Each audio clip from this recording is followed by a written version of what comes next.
because they believe in the Aryan nation. Okay, France, we have your Sarkozys that are behind the scenes calling the shots.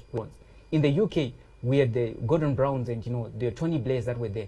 They are also siding with the North American deep state of your Bushes and the like, and they would want to do so. And remember, the end would be to use either philanthropy or something that will affect public health policy, push for vaccines to achieve their goal. It's the same playbook, actually. It's only that the first one was defeated. WHO was exposed. Mr. Gates was also exposed in the process because he has been sending money. So now they are trying something that actually make a clear connection, which is Gavi.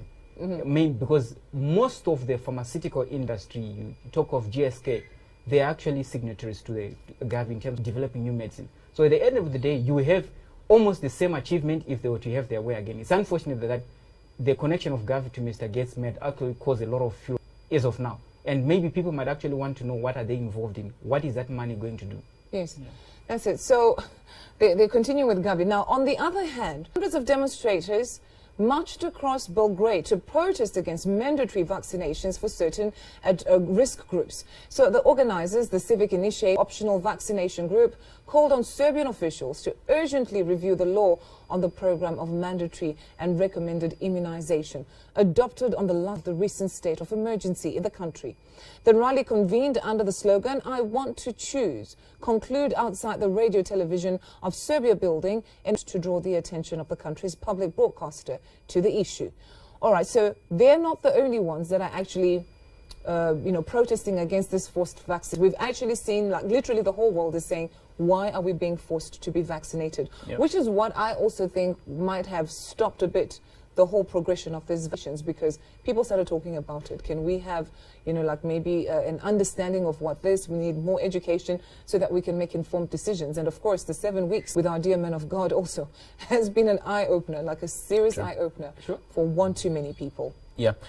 But then when you're looking also with that, what's happening in the United Kingdom, where you've got technology companies that are trying to take advantage of this, they've got a certain way that they're presenting the appeal of this vaccination. It's not going to be looking like it's actually a forced vaccination. It's going to look like it's a way that we are moving ahead using technology to actually find to COVID-19, where you've got that COVID pass system that they're actually creating with those applications. So if you look at how that particular application is going to be implemented, you can actually tell that it still is an underlying theme of that particular vaccination system is actually forced vaccination, but then it's being presented as a solution through That's it. But people still need to have, informed decisions, whatever the case may be. Look at the past history of vaccinations that have come to us. Ask yourself also the question that this COVID-19 was completely not even fatal to begin with. Why is there so much push, though, about these vaccinations? First and foremost, point in actual fact, they came and said it was for tetanus. Of all the things, tetanus. They were vaccinating people for tetanus. Can you imagine? What are the chances of any tetanus? At this particular point in time. Yeah. That you would actually call for the whole world to, vaccinate for tetanus. So such things. Look at history. Pastor said history repeats itself. Look at what history has proved, over those vaccines. And you look at history. History always tends to actually present this picture. You are better off having things coming from your own country without depending on another country for things like healthcare, things like your military security and the like. For example, when it comes to this issue of vaccines, the best of vaccines are actually produced by a country based on where they are. And they're produced by your own scientists. It's like rocket science, where you will not be able to actually reverse engineer to say, okay, if it's chloroquine, where do you get chloroquine? What's the parent plant? And then how did you transform the process, the pill, or until you get the liquid, if it's a liquid that you're using. And the idea of people coming to say, we have to force you, all of you, to be vaccinated because we've come out with the vaccine, has never happened. And you should be concerned when you start hearing such, because that's what happened with the Nazis. They were saying, we are cleaning you and we are doing this and that on you.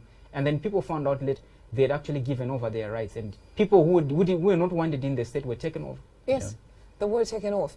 So just take time to go and sit down and do your research on the history of vaccines. What have they done?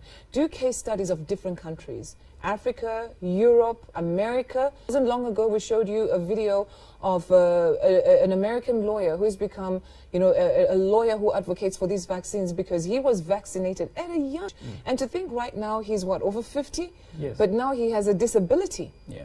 because of a vaccination that he had when he was still young and in school. Can you imagine? So do your research. Just go and do different case studies of how it has panned out, what have been the findings, you know, and what do you think? What do you think this will become of these vaccines that are just now being spoken of because of some COVID virus that just never really actually proved to be what they said it was. All right, so now let's move on to something else that Pastor has been teaching us about.